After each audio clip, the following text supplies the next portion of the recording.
When my grandmother passed away, we ran across our little box of papers under her bed.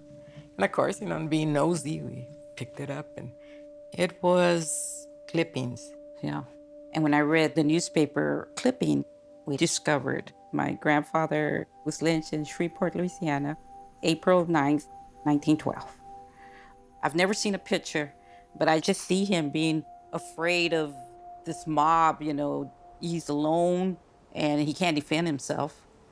And he most likely knows that he's going to die that day. And it's almost as if I could feel that fear. And it kind of made it real for me. And Dad was only 6 years old. He was old enough and aware enough to realize that they murdered his dad and that they had to then run. And they changed the spelling of his last name. Yeah. The original spelling of Miles is M-I-L-E-S. And now we spell it M-Y-L-E-S because they were essentially trying to hide. And that's when the family uprooted and came to California. I think that since they were running from the authorities back in Shreveport, my dad changed his birthday in his birthplace. He was saying that he was born in San Francisco because he wanted to have had all his paperwork burned in the Great Fire. I think it was in 1906. And I just think that he felt safer having another name, another birthday. They couldn't attach him to that lynching. A lot of the time he preferred to be in other countries, I guess, where he felt more comfortable. And that was probably a root of it. I think my dad did not appreciate how important a father figure is in the family. I personally would have liked to have my dad around a lot more. But since he grew up with just women, his mom, his grandmother, maybe he didn't realize that, I should be more present in the family. When you see the whole picture, the puzzle comes together. Because we always wonder, oh, he just likes Mexico better or he likes South America better. But as for raising us, I think he wanted to keep us away from the racism. And that was his way of doing it.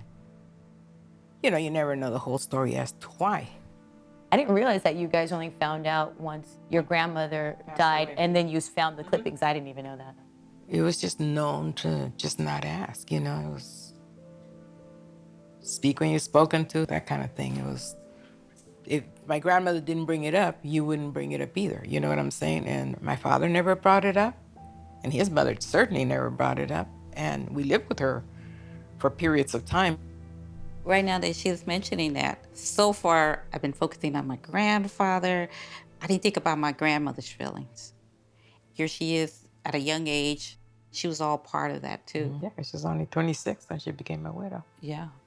If my grandmother was here today, I would ask her what it felt like when the incident happened. And why didn't she tell us about it? She missed out on a source of comfort. And I don't think we would have judged her. I think we would have felt, wow, you went through a lot, When I found out all that information, I started crying, mostly for my grandfather, the pain he went through, and then crying for my mom and her family because I started to understand how the pain that he suffered affected his relationship with his family, how something like this can impact generations.